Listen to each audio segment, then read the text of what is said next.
Hello, my friends, and welcome back. It's wonderful to see you. Today, in our journey through the tales of the Brothers Grimm, we touch on what may very well be the first fairy tale some of us ever encountered. It was the first of the brothers' tales to be picked up by the Disney Company and developed into one of its animated classics. Today, we journey together into the tale of Snow White and the Seven Dwarfs, as presented before it was altered by modern minds and sensibilities. So settle in and relax. Stay a while and listen. Once upon a time, in the middle of winter, when the flakes of snow were falling like feathers from the sky, a queen sat at a window sewing, and the frame of the window was made of black ebony. And whilst she was sewing and looking out of the window at the snow, she pricked her finger with the needle, and 3 drops of blood fell upon the snow. And the red looked pretty upon the white snow, and she thought to herself, "Would that I had a child as white as snow, as red as blood, and as black as the wood of the window frame."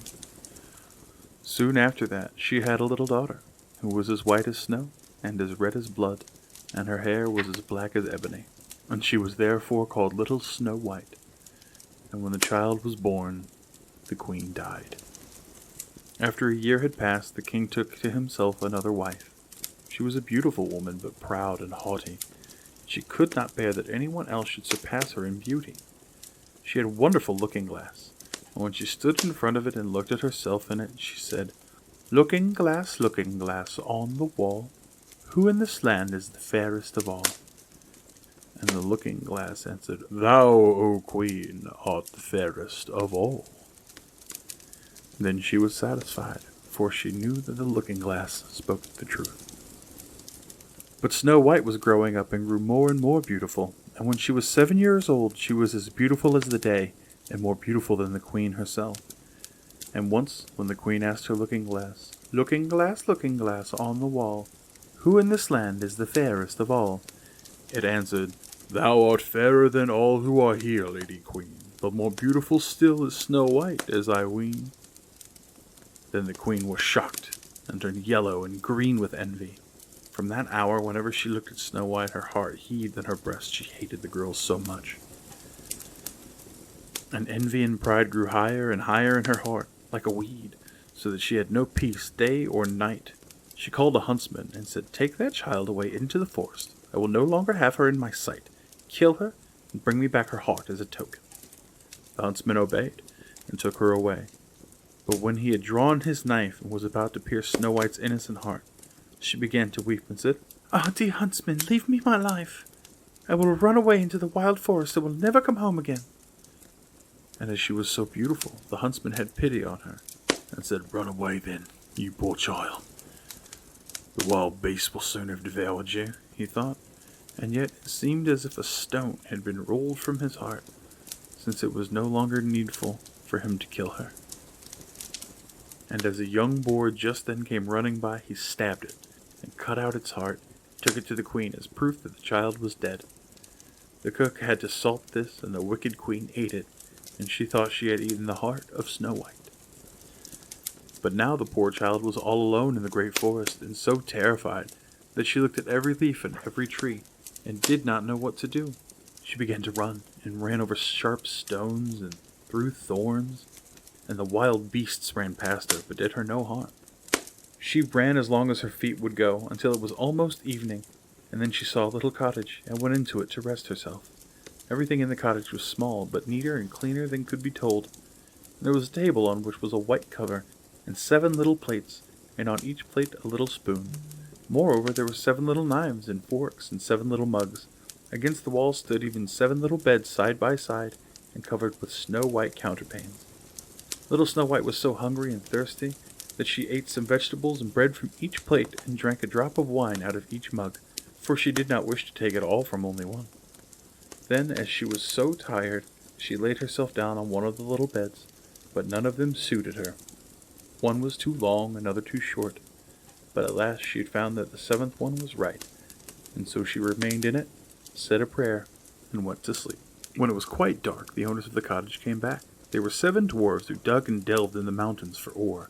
They lit their 7 candles, and as it was now light within the cottage, they saw that someone had been there, for everything was not in the same order in which they had left it.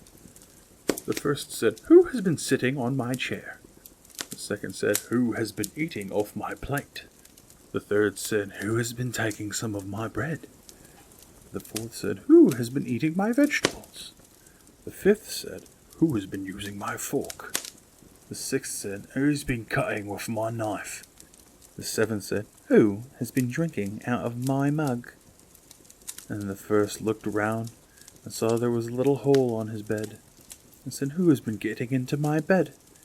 The others came up and each called out, "Somebody's been lying in my bed too." But the seventh, when he looked at his bed, saw little Snow White, who was lying asleep therein. And then he called to the others, came running up, and they cried out with astonishment, and brought their 7 little candles to let the light fall on little Snow White. Oh heavens, they cried, "what a lovely child!" And they were so glad that they did not wake her up, but let her sleep on the bed. And the 7th dwarf slept with his companions, 1 hour with each, and so got through the night. When it was morning, little Snow White awoke, and was frightened when she saw the 7 dwarfs. But they were friendly, and asked her what her name was. "My name is Snow White," she answered. "How have you come to our house?" asked the dwarfs. Then she told them that her stepmother had wished to have her killed, but that the huntsman had spared her life, and she had run for the whole day, until at last she had found their dwelling. The dwarfs said, "If you will take care of our house, cook, make the beds, wash, sew, and knit, and if you will keep everything neat and clean, you can stay with us, and you shall want for nothing." "Yes," said Snow White, "with all my heart." And she stayed with them. She kept the house in order for them. In the mornings they went to the mountains and looked for copper and gold. In the evenings they came back, and their supper had to be ready. The girl was alone the whole day, so the good dwarfs warned her, and said, "Beware of your stepmother. She will soon know that you are here. Be sure to let no one come in." But the queen, believing that she had eaten Snow White's heart, could not but think that she was again the first and most beautiful of all, and she went to her looking-glass, and said, looking glass on the wall, who in this land is the fairest of all?" And the glass answered, "O Queen, thou art fairest of all I see, but over the hills where the 7 dwarfs dwell, Snow White is still alive and well, and none is so fair as she." And she was astounded, for she knew that the looking-glass never spoke falsely, and she knew the huntsman had betrayed her, and that little Snow White was still alive. And so she thought and thought again how she might kill her. For so long as she was not the fairest in the whole land, envy let her have no rest. And when she had at last thought of something to do, she painted her face and dressed herself like an old peddler woman, and no one could have known her. In this disguise she went over the 7 mountains to the 7 dwarfs, and knocked on the door, and cried, "Pretty things to sell, very cheap, very cheap." Little Snow White looked out of the window and called out, "Good day, my woman, what have you to sell?" "Good things, pretty things," she answered. "Stay laces of all colors." She pulled out one which was woven of bright-colored silk. "I may let the worthy old woman in," thought Snow White, and she unbolted the door and bought the pretty laces. "Child," said the old woman, "what a fright you look! Come, I will lace you properly for once." Snow White had no suspicion, but stood before her and let herself be laced with new laces. But the old woman laced so quickly and so tightly that Snow White lost her breath and fell down as if dead. "Now I am the most beautiful," said the queen to herself, and ran away. Not long afterwards in the evening the 7 dwarfs came home, but how shocked they were when they saw their dear little Snow White lying on the ground, and that she neither stirred nor moved and seemed to be dead. They lifted her up, and they saw that she was laced too tightly. They cut the laces, and she began to breathe a little, and after a while came to life again. When the dwarves heard what had happened, they said, "The old peddler woman was no one else than the wicked queen. Take care and let no one come in when we are not with you." But the wicked woman had reached home, went in front of the looking-glass, and said, looking glass on the wall, who in this land is the fairest of all?" And it answered as before, "O Queen, thou art fairest of all I see, but over the hills where the 7 dwarfs dwell, Snow White is still alive and well, and none is so fair as she." When she heard that, all the blood rushed to her heart with fear, for she saw plainly that little Snow White was alive. But now, she said, I will think of something that shall put an end to you. And by the help of witchcraft, which she understood, she made a poisonous comb. Then she disguised herself and took the shape of another old woman. So she went over the 7 mountains to the 7 dwarves, knocked at the door, and cried, Good things to sell, cheap, cheap.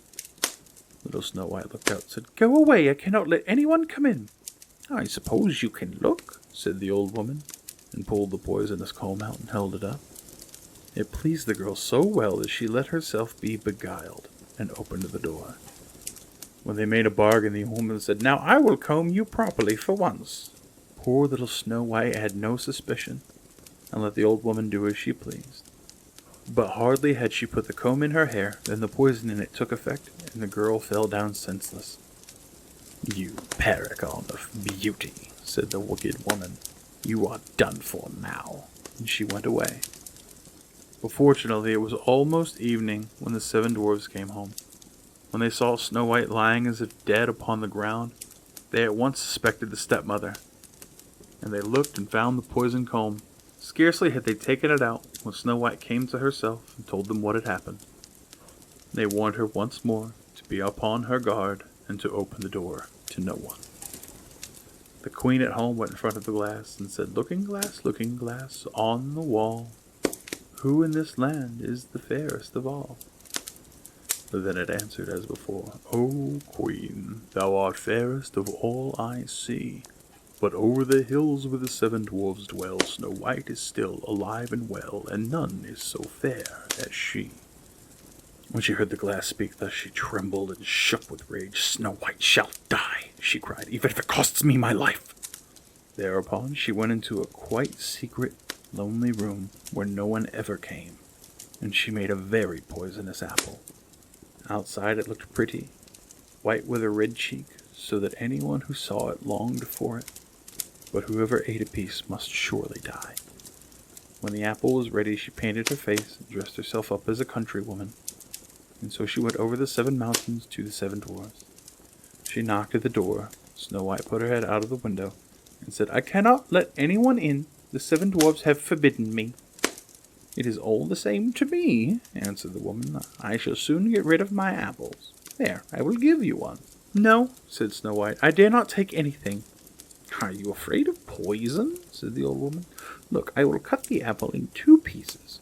You eat the red cheek, and I will eat the white. The apple was so cunningly made that only the red cheek was poisoned. Snow White longed for the fine apple, and when she saw that the woman ate part of it, she could resist no longer, stretched out her hand, took the poisonous half. But hardly had she bit of it in her mouth than she fell down dead.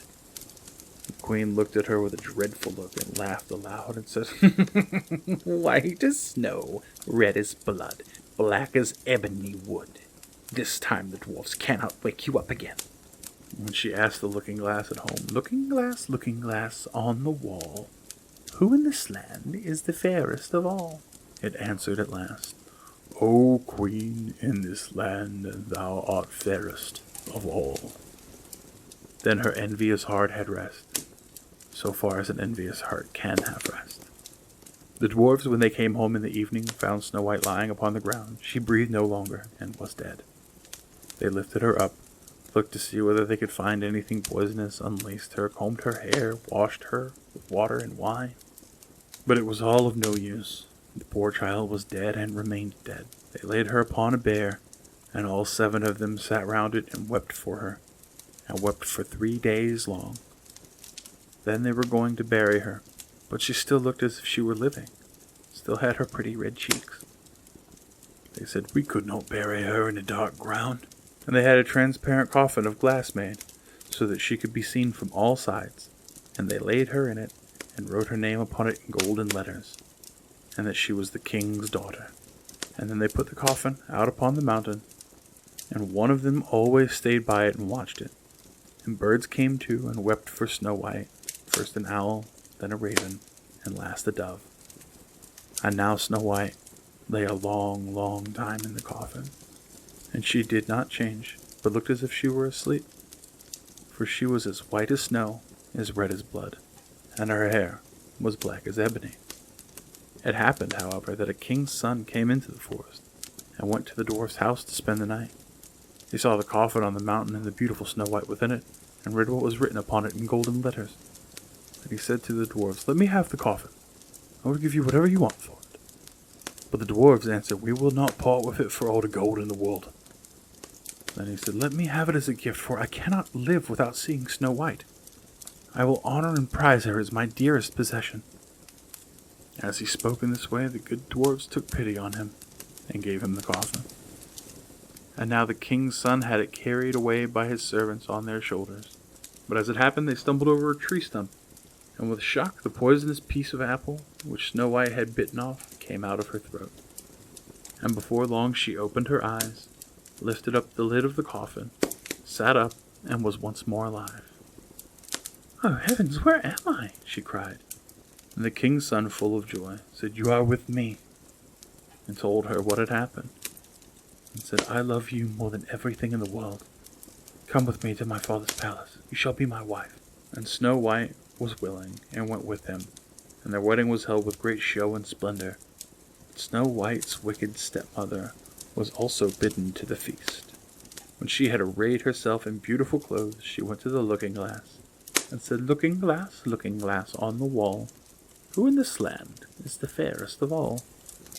And the looking-glass answered, "O queen of all here, the fairest art thou, but the young queen is fairer by far as I trow." Then the wicked woman uttered a curse, and was so wretched, so utterly wretched, that she knew not what to do. At first she would not go to the wedding at all, but she had no peace. She must go see the young queen. And when she went in, she knew Snow White, and she stood still with rage and fear and could not stir. But iron slippers had already been put upon the fire, and they were brought in with tongs and set before her. Then she was forced to put on the red-hot shoes and dance until she dropped down dead.